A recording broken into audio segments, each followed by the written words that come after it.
Now let's start talking about some Twitter threads. Caitlin says, there's a trend of men who want to start families later and hope to swoop a younger wife so they can have reproductive success. I can't help but notice a trend that these dynamics are the woman running around with the children as the older father emulates a more grandfather role, sitting in his chair and occasionally reading or holding the children, perhaps less hands on. There's endless discourse primarily from the manosphere. She has no eggs left after 30. Also, with a lot of women struggling to get pregnant, even in their young 20s now, the pressure is immense and put on women to do or die with jumping on the baby wagon. A study I found linked below shows that older men's offspring are at higher risk for neurodevelopmental outcomes such as schizophrenia and ASD, amongst others, steadily increasing. Okay, ASD is autism spectrum disorders. Okay, autism spectrum disorders, 93 out of 10,000 individuals. Strong schizophrenia psychosis, 367 out of 10,000 individuals strong.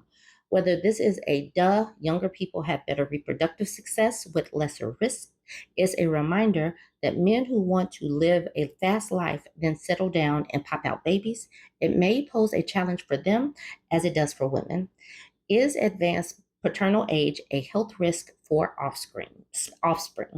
All right, then she directs us to this article. Here's the article if you want to look for it. Is advanced paternal age a health risk for the offspring?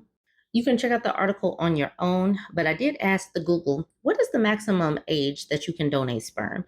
And it's typically between 35 and 40 years old. Some sperm banks prefer donors to be younger because sperm and egg quality can decrease with age. Freezing samples can also reduce the number of motile sperm by up to 50%.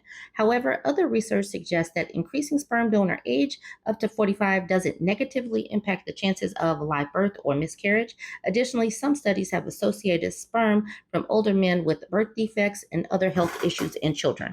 So I'm just putting it out there. If sperm banks don't want older sperm, maybe women should not be putting this older sperm in their bodies. I'm just saying. Sid says they've done studies showing that the quality of male sperm begins to go down around age 35. One of my favorite things is telling the manosphere that they too have a biological clock. Yes, let's please remind them not to be community peen and not be a used up male shell of themselves before they start looking for a woman. Caitlin says, haha, yep. Said 35, especially over 40, you tell women they hit the wall. They're like, yeah, whatever. You tell this to men just as we research, and they get really defensive and mad. They really do get defensive, but we have to just keep telling them. Or not. But ladies, don't mess with these people. Sid says it's almost as if we're supposed to have a mutually symbiotic relationship between the sexes. Equity is mind blowing for that crowd, though. Exactly. Maybe we should be around the same age so that we can all participate in raising the children like equally. Isn't that crazy? Adam wanted to know if she could send those studies, and she said, sure, this is one. As a library, the National Library of Medicine provides access to scientific literature. Inclusion in the NLM database does not imply endorsement of. Okay, so you can find it in the NLM, the National Library of Medicine, if you want to look for one of these publications. Now moving to this tweet.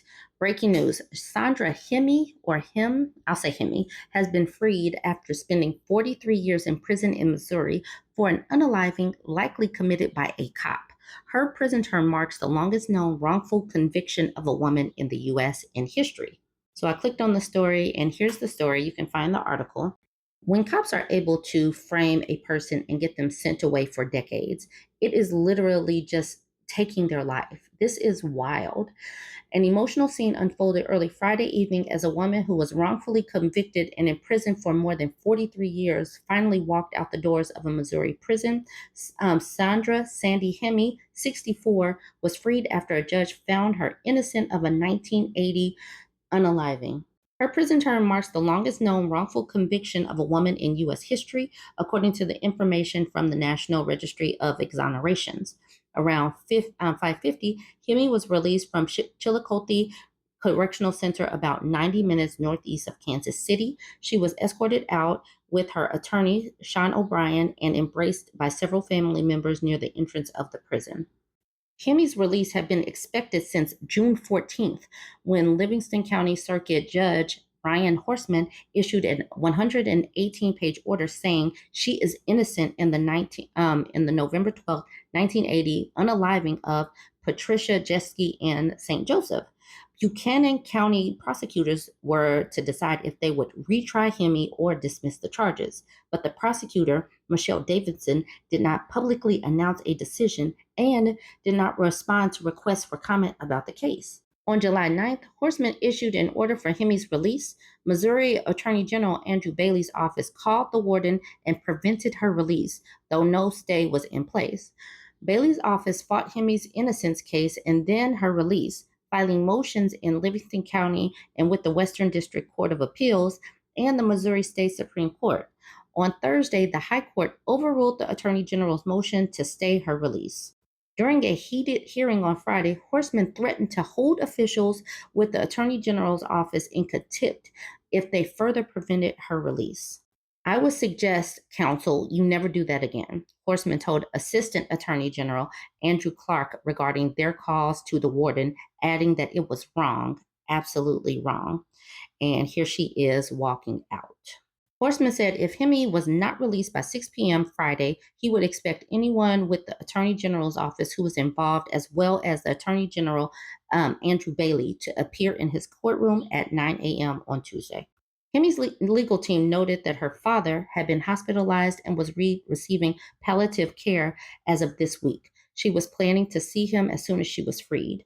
Minutes after her release, Hemi greeted family members at a nearby park wearing black rimmed eyeglasses. Okay, so she was released and she smiled and hugged several family members, telling one of the adults that she had not seen her since she was a little kid.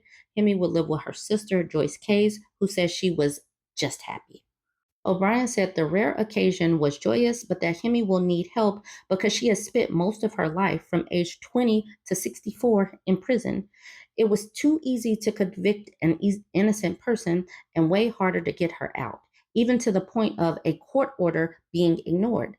And this is wild. This is like, this is robbery. All of the people that have been involved in this need to spend some time behind bars, because why is this legal to just steal a person's life and then just keep them behind bars? It's like once they get a decision, they're going to stick with it. They're going to dig their heels in and keep an innocent person behind bars. Officers interviewed Hemi several times while she was a psychiatric patient. She was convicted on statements she made to police, though many were contradictory. No forensic evidence linked Hemi to the unaliving, and she did not have a motive. Evidence directly ties a former St. Joseph Police Department officer to the crime. Horseman wrote in the June judgment, Michael Holman was questioned once as a suspect, but never arrested in the Jeske's death. He died in 2015. Holman's truck was seen in the area on the day of the unaliving. His alibi could not be corroborated. And he used Jeske's credit card after he said he found it in the purse found it in a purse in a ditch, and a pair of gold horseshoe-shaped earrings identified by Jeske's father was also found on his possession. So this man had her earrings, had her credit card. He could not have his whereabouts corroborated, but they put this woman in jail for over 40 years. I was born in 1980. This is crazy, but it just goes to show how they will protect the reputation even of a dead man. This man has been dead since 2015, but they still robbed this woman of her life, the rest of her life, and wanted to keep doing it.